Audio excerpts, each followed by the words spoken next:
Good morning dear students. आज की इस वीडियो में हम सीखेंगे कि किसी भी पाठ के प्रश्न उत्तर को किस प्रकार से लिखते हैं या किस प्रकार से लिखना चाहिए, जिसे हम सीखेंगे सांवले सपनों की याद पाठ के माध्यम से। और इस पाठ के लेखक हैं श्री जाबिर हुसैन। इस पाठ के पहला प्रश्न है, किस घटना ने सालिम अली के जीवन की दिशा को बदल दिया और उन्हें पश्चिम प्रेमी बना दिया। प्यारे बच्चों, एक बार बचपन में सालिम अली के एयरगन से नीले खंड वाली एक गोरैया घायल होकर गिर पड़ी। घायल गोरैया को देख उनका मन द्रवित हो गया। इस घटना ने उनके जीवन जीने की दिशा को बदल दिया। वे उसकी देखभाल, सेवा, सुरक्षा तथा उसके बारे में जानकारी प्राप्त करने में जुट गए। उसके बाद उनकी रुचि पूरे पक्षी संसार की ओर मुड़ गई और वे पक्षी प्रेमी बन गए। प्यारे बच्चों, इस क्रम में दूसरा प्रश्न है, सलीम अली ने पूर्व प्रधानमंत्री के सामने पर्यावरण से संबंधित किन संभावित खतरों का चित्र खींचा होगा कि जिससे उनकी आंखें नम हो गई। प्यारे बच्चों, सलीम अली ने पूर्व प्रधानमंत्री चौधरी चरण सिंह जी के सामने रेगिस्तानी हवा के गर्म झोंके और उसके दुष्प्रभावों का उल्लेख किया होगा। उन्होंने प्रकृति और पर्यावरण को प्रदूषित होने से बचाने, पक्षियों की रक्षा, वनों की अंधाधुंध कटाई आदि बातें उठाई होगी कि यदि इस हवा से केरल की साइलेंट वैली को ना बचाया गया तो उसके नष्ट होने का खतरा उत्पन्न हो जाएगा। सलीम अली की प्रकृति के प्रति ऐसा प्रेम और चिंता देख उनकी आंखें नम हो गई। प्यारे बच्चों, लॉरेंस की पत्नी फ्रीडा ने ऐसा क्यों कहा होगा कि मेरी छत पर बैठने वाली गोरैया लॉरेंस के बारे में ढेर सारी बातें जानती है। फ्रीडा ने ऐसा क्यों कहा कि मेरी छत पर बैठने वाली गोरैया लॉरेंस के बारे में ढेर सारी बातें जानती है। प्यारे बच्चों, सालिम अली की तरह लॉरेंस भी प्रकृति और पक्षी प्रेमी थे। वे अपने आसपास की पर्यावरणीय गतिविधियों को जानने तथा पक्षियों के बारे में जानकारी एकत्र करने में समय बिताया करते थे। वे अपनी छत पर बैठने वाली गोरैया के साथ अपनी पत्नी से अधिक समय बिताते थे। उनके इसी पक्षी प्रेम को उद्घाटित करने के लिए ही उनके इसी पक्षी प्रेम को उद्घाटित करने के लिए फ्रीडा ने कहा होगा कि मेरी छत पर बैठने वाली गोरैया लॉरेंस के बारे में ढेर सारी बातें जानती है। यहाँ पर लॉरेंस की पत्नी फ्रीडा ने उनके पक्षी प्रेम, प्रकृति प्रेम को बताने के लिए ही ऐसा कहा होगा कि मेरी छत पर बैठने वाली गोरैया लॉरेंस के बारे में ढेर सारी बातें जानती है। प्यारे बच्चों, इस क्रम में अगला प्रश्न है, आशय स्पष्ट करना। आशय को कैसे स्पष्ट करते हैं? आशय स्पष्ट करने के लिए पाठ से कुछ महत्वपूर्ण वाक्यों को चुनते हैं और उसे देते हैं, तो उसके भाव प्रकट करने होते हैं। वो लॉरेंस की तरह नैसर्गिक जिंदगी का प्रतिरूप बन गए थे। वो लेखक यहाँ पर किसके बारे में, जाबिर हुसैन जी किसके बारे में बताते हैं? यहाँ पर सालिम अली के बारे में। वो भी लॉरेंस की तरह नैसर्गिक, प्राकृतिकमय हो जाना, जिंदगी का प्रतिरूप बन गए थे। तो इसके भाव को हम कुछ इस प्रकार से प्रकट करेंगे। अंग्रेजी साहित्यकार लॉरेंस को पर्यावरण से विशेष लगाव था। उनका जीवन प्रकृति के अत्यंत निकट था।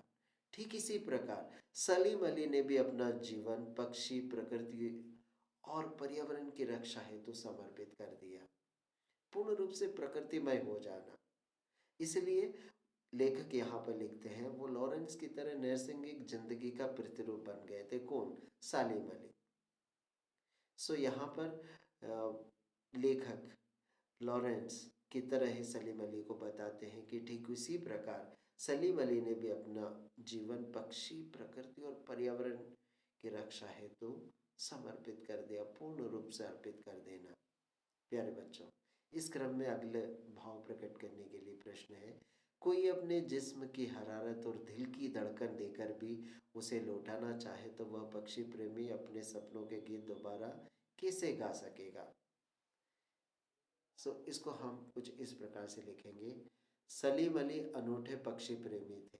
लेखक ने उनकी तुलना एक ऐसे पक्षी से की है जो अपने जीवन की लंबी यात्रा कर मौत की गोद में सो गया है। एक पक्षी अर्थात सलीम अली को दूसरों के शरीर की गर्मी और दिल की धड़कन देकर भी जीवित नहीं किया जा सकता, ऐसा मुमकिन नहीं है। सलीम अली का पक्षी प्रेम रूपी सपना मौलिक था, उनका अपना था, किसी का दिया हुआ नहीं, किसी पर थोपा हुआ, उनके ऊपर किसी ने थोपा हुआ नहीं था। वो उनका अपना मौलिक था, किसी का दिया हुआ नहीं। इसलिए अब यह पक्षी किसी की धड़कनों से जिंदा नहीं हो सकता। आशय इसका आशय यह है कि उनके जैसा पक्षी प्रेमी प्रयास पूर्वक उत्पन्न नहीं किए जा सकते। उनके जैसे पक्षी प्रेमी प्रयास पूर्वक उत्पन्न नहीं किए जा सकते। उनके पास जो कुछ था वो सब कुछ उनका अपना मौलिक था, किसी का दिया हुआ नहीं। भाव यह है कि उन जैसा पक्षी प्रेमी हम कोशिश करने से हम बना नहीं सकते। प्यारे बच्चों, इस क्रम में तीसरा है, सलीम अली प्रकृति की दुनिया में एक टापू बनने के बजाय अथाह सागर बनकर उभरे। इसके भाव को हम कुछ इस प्रकार से प्रकट करेंगे। सलीम अली पक्षियों की खोज में किसी स्थान विशेष तक सीमित नहीं रहते थे। टापू किसी स्थान विशेष तक वो सीमित नहीं रहे। उन्होंने स्वयं को किसी सीमा में कैद नहीं किया। वे किसी टापू की तरह नहीं बल्कि सागर की तरह खुले आचार विचार और सोच वाले थे। गंभीर विशाल, अर्थात उनका कार्य क्षेत्र बहुत विशाल था।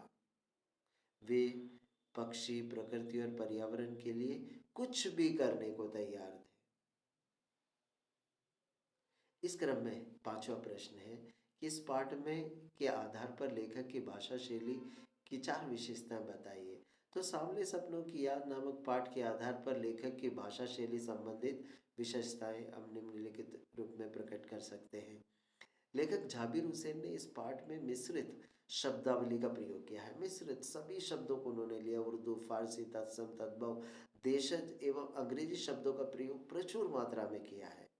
लेखक ने जगह जगह भावों के अनुकूल भाषा का प्रयोग किया है। उन्होंने मुहावरों का अति सुंदर प्रयोग कर भाषा में रोचकता ला दी है। इसके साथ ही इनकी शैली चित्रात्मक है। जाबिर हुसैन की शैली यहाँ पर चित्रात्मक है कि अपन पाठ पढ़ेंगे तो अपने सामने घटना घटित होते हैं, ऐसे हम आभास करेंगे। इनकी शैली चित्रात्मक है। पाठ पढ़ते हुए इनकी घटनाओं का चित्र उभर कर हमारे सामने आता है। लेखक जाबिर हुसैन अलंकारों की भाषा में लिखते हैं। उपमा रूपक उनके प्रिय अलंकार है। प्यारे बच्चों, इस क्रम में छठा प्रश्न है, इस पाठ में सलीम अली के व्यक्तित्व का जो चित्र खींचा है उसे अपने शब्दों में लिखिए। तो देखो उनके कौन कौन से व्यक्तित्व हमारे सामने उभर कर आते हैं। सलीम अली अनन्य प्रकृति प्रेमी एवं पक्षी विज्ञानी थे, है ना। प्रकृति प्रेमी और पक्षी विज्ञानी थे। प्रकृति तथा पक्षियों के प्रति उनके मन में कभी न खत्म होने वाली जिज्ञासा थी।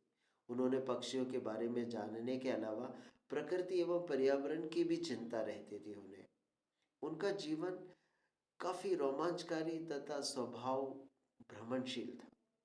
वे अपने कंधों पर सैलानियों सा बोझ लटकाए, गले में दूरबीन टांगे पक्षियों की खोज में दूर दराज के क्षेत्रों में निकल जाया करते थे।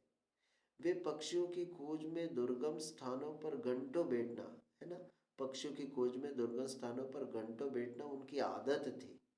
लेखक के शब्दों में उन जैसा वर्ड वाचर शायद ही कोई हुआ हो।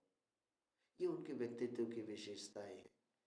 प्यारे बच्चों, इस क्रम में अगला है कि सांवले सपनों की याद शीर्षक की सार्थकता पर टिप्पणी कीजिए। टिप्पणी करना है कि ये जो शीर्षक दिया है सांवले सपनों की याद, जो पाठ का जो टाइटल शीर्षक है उसकी सार्थकता पर अपने विचार प्रकट करनी है।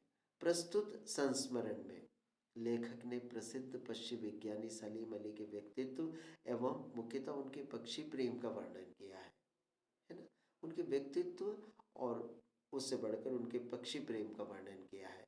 सलीम अली का सपना था पक्षियों की सुरक्षा और उसके बारे में अधिकाधिक जानकारी प्राप्त करना, जिसे वे आजीवन सच करने में लगे रहे और इसे साकार भी किया। लेखक का मन अपने मित्र से बिछड़कर दुखी हो जाता है और यह रचना लेखक द्वारा अपने मित्र सलीम अली की याद में लिखा गया है। पाठ को पढ़ते हुए इसका शीर्षक सांवले सपनों की याद अत्यंत सार्थक प्रतीत होता है, क्योंकि एक याद है ना। वो याद में मतलब उनके मरणोपरांत है ना, उनकी अंतिम यात्रा में शामिल होने के बाद घर आकर है ना, उन्हीं दिनों इस पाठ की रचना की है। तो ये जो पाठ का जो शीर्षक है सांवले सपनों की याद, याद से उन्होंने लिखे, अत्यंत सार्थक प्रतीत होता है। और इस क्रम में इस पाठ का जो आखिरी प्रश्न है ना, तो रचना अभिव्यक्ति कौशल के रूप में कि प्रस्तुत पाठ सलीम अली का पर्यावरण के प्रति चिंता को भी व्यक्त करता है। पर्यावरण को बचाने के लिए आप कैसे योगदान दे सकते हैं? यहाँ पर हमसे प्रश्न है कि हम अपने पर्यावरण को बचाने के लिए अपना योगदान किस प्रकार से दे सकते हैं। प्यारे बच्चों, पर्यावरण को बचाने के लिए हम निम्नलिखित रूप में अपना योगदान दे सकते हैं ना। बहुत रूप में सर ने यहाँ पर कुछ अ, कुछ अपने मतलब योगदान, कुछ जो मतलब सामान्य योगदान है उसके बारे में बताया है। बहुत सारे, हमें पर्यावरण को बचाना है, पर्यावरण से ही हम हैं। हम अपने पर्यावरण को कम से कम दूषित करेंगे तथा प्लास्टिक के सामान का उपयोग नहीं करेंगे, है ना। तो हमारा जो पहला दायित्व है कि हम अपने पर्यावरण को कम से कम दूषित करेंगे तथा प्लास्टिक के सामान का उपयोग नहीं करेंगे। पशु पक्षियों के साथ, दूसरा है कि हम पशु पक्षियों के साथ क्रूरता का व्यवहार नहीं करेंगे तथा उनके भोजन पानी का भी प्रबंध करेंगे। पशु पक्षियों के साथ हम क्रूरता का व्यवहार नहीं करेंगे तथा उनके भोजन पानी का भी प्रबंध करेंगे। हम पेड़ों की अंधाधुंध कटाई रोकेंगे तथा खाली जगहों पर नए पेड़ पौधे लगाने का प्रयास करेंगे। जल को दूषित होने से बचाने के लिए हम फैक्ट्रियों से निकले दूषित पानी तथा कचरों का उचित तरीके से निपटारा करेंगे। हम लोगों को पेड़ पौधे एवं पशु पक्षियों की महत्ता बताएंगे एवं पर्यावरण के प्रति लोगों में जागरूकता फैलाएंगे। इस प्रकार से हम पर्यावरण संरक्षण एवं पर्यावरण के इसमें पर्यावरण को बचाने के लिए हम अपना योगदान दे सकते हैं। प्यारे बच्चों, आज के इस वीडियो में बस इतना ही। Thank you.